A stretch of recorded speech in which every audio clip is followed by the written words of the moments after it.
அஸ்ஸலாமு அலைக்கும். Hi friends, இப்போ தான் என்னோட சேனல் ஃபஸ்ட் டைம் பார்க்குறேன்னா ப்ளீஸ் சப்ஸ்கிரைப் பண்ணுங்கள். நம்ம வந்து ஒரு ஃப்ரெஷன் ஜீரா செய்ய போகிறோம். இது தூதுன்னு கூட சொல்லுவாங்க பஞ்சாபியில் வந்து. இது வந்து குளிர்காலத்தில் இருமலுக்கு ரொம்ப நல்லது. இது செஞ்சு சாப்பிடுங்க கண்டிப்பாக. வாங்க இது நம்ம எப்படி வீட்டில் ஈஸியாக செய்கிறதுன்னு பார்க்கலாம். நான் வந்து அடுப்பில் வந்து ஒரு கடாயை வச்சுருக்கேன். ஒரு ஸ்பூன்லேருந்து பெரிய ஸ்பூனில் வந்து நெய் சேர்த்துக்கிறேன். உங்கள்கிட்ட வந்து சின்ன ஸ்பூன் தான் 2 ஸ்பூன் சேர்த்துக்கோங்க.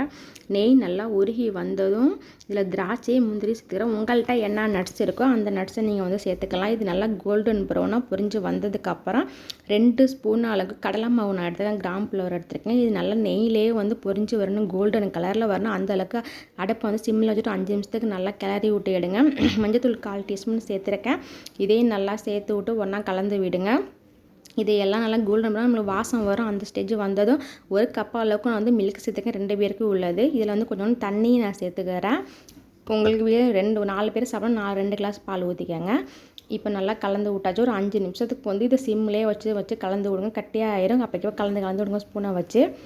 இது வந்து நல்லா கலந்துக்கிட்டே இருக்கிறப்ப சைடில் இந்த மாதிரி நுரக்குட்டி வரப்போ வந்து உங்களுக்கு தேவையான அளவுக்கு சர்க்கரை சேர்த்துக்கோங்க. நான் 3 ஸ்பூன் சர்க்கரை சேர்த்துருக்கேன். இதில் வந்து நீங்கள் வந்து வெல்லம் கூட சேர்த்துக்கலாம். நாட்டு சர்க்கரை கூட சேர்த்து நீங்கள் இது செய்யலாம். நான் வந்து ஒயிட் சுகர் தான் நான் சேர்த்துருக்கேன். சுகரை சேர்த்து நல்லா கலந்து விட்டுட்டு ஒரு 5 நிமிஷம் சிம்லேயே வச்சு நல்லா கலந்து விடுங்க. இதில் வந்து மிளகுத்தூள் முக்கியமாக நீங்கள் சேர்க்கணும். இதை வந்து எப்போ நீங்கள் குடிக்க போகிறீங்களோ அப்போ வந்து லாஸ்ட்டாக மிளகுத்தூள் போட்டு நல்லா கலந்து விட்டுக்கணும். இந்த மாதிரி ஒரு கொதி வரணும். 2 நிமிஷத்துக்கு நல்லா கொதிக்க விட்டு நீங்கள் இறக்கிடணும். ரொம்ப நேரம் இப்போ வந்து இதில் ஏலக்காய் தூள் சேர்த்துருக்கேன் வாசனைக்காக.